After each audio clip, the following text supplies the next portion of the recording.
বাংলাদেশে গরু ছাগল বাড়ছে, তাতেও গরু ছাগলের দাম প্রায় ধরা ছোঁয়ার বাইরে। ওইদিকে ইটালির এক দ্বীপ বলছে ছাগল ধরতে পারলে নিয়ে যাও ফ্রিতে। শুনতে হাস্যকর লাগলেও এমন কাণ্ড ঘটেছে ইউরোপের দেশ ইটালির দ্বীপ আলিকুডিতে। এই দ্বীপে মানুষের চেয়ে ছাগল বেশি, আর এত ছাগলের আধিক্যে তারাও বিরক্ত। স্থানীয়রা অভিযোগ করেন ছাগলের সংখ্যা বেশি হওয়ায় মানুষ ও ছাগলের আনুপাতিক ভারসাম্য ক্ষুণ্ণ হয়েছে। তাই এই দ্বীপের লোকেরা এত ছাগল দেখতে চান না। তারা এখন আমন্ত্রণ জানাচ্ছেন উল্টো, যে কেউ চাইলে এইসব ছাগল দত্তক নিতে পারবেন।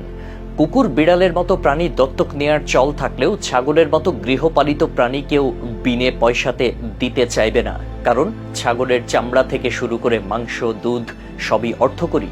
কিন্তু এত উপকার সইতে পারছেন না ইটালির প্রত্যন্ত ওই দ্বীপের বাসিন্দারা। ছাগলের হাত থেকে মুক্তি পেতে এখন তারাই ছাগল বিলিয়ে দেওয়ার চেষ্টা চালাচ্ছেন। আলিকুডি দ্বীপটিতে জনসংখ্যা খুব বেশি নয়, সব মিলিয়ে এতে লোকসংখ্যা মাত্র 100 জনের মতো। কিন্তু এই দ্বীপে বুনো ছাগলের সংখ্যা মানুষের 6 গুণ।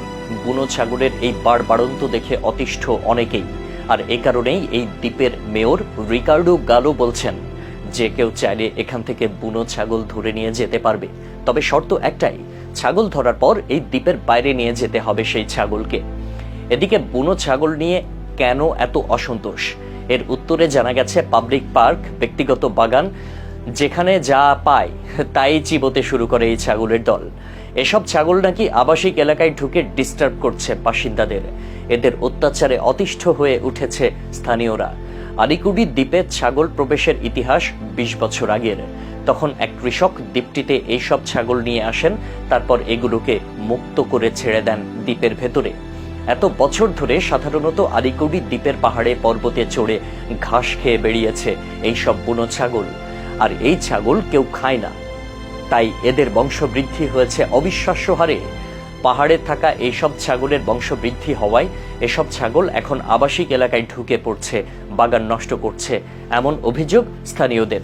তবে দ্বীপটির মেয়র বলছেন এখন থেকে এই ছাগল নিয়ে যেতে পারবেন যে কেউ, আর এই জন্য একটি দরখাস্ত সিস্টেমও করেছেন তারা। আনুষ্ঠানিক আবেদন জমা দিয়ে আগ্রহী যে কেউ 50টি পর্যন্ত ছাগল নিয়ে যেতে পারবেন। আবেদনকারীকে স্থানীয় কর্তৃপক্ষকে ইমেইলের মাধ্যমে আবেদন করতে হবে। পাশাপাশি স্ট্যাম্প ফি হিসেবে 16 ইউরো জমা দিতে হবে। এছাড়া দ্বীপটির কর্তৃপক্ষ বলছে এই ছাগল নেয়ার পর কেউ এসব ছাগল নিয়ে খেয়ে ফেলবে নাকি অন্য কিছু করবে সে ব্যাপারে স্থানীয় কর্তৃপক্ষ নাক গলাবে না। ফলে এক প্রকার কোনো বাধা ছাড়াই ফ্রিতে ছাগল বিলিয়ে ছাগল মুক্ত দ্বীপ গড়তে সচেষ্ট তারা।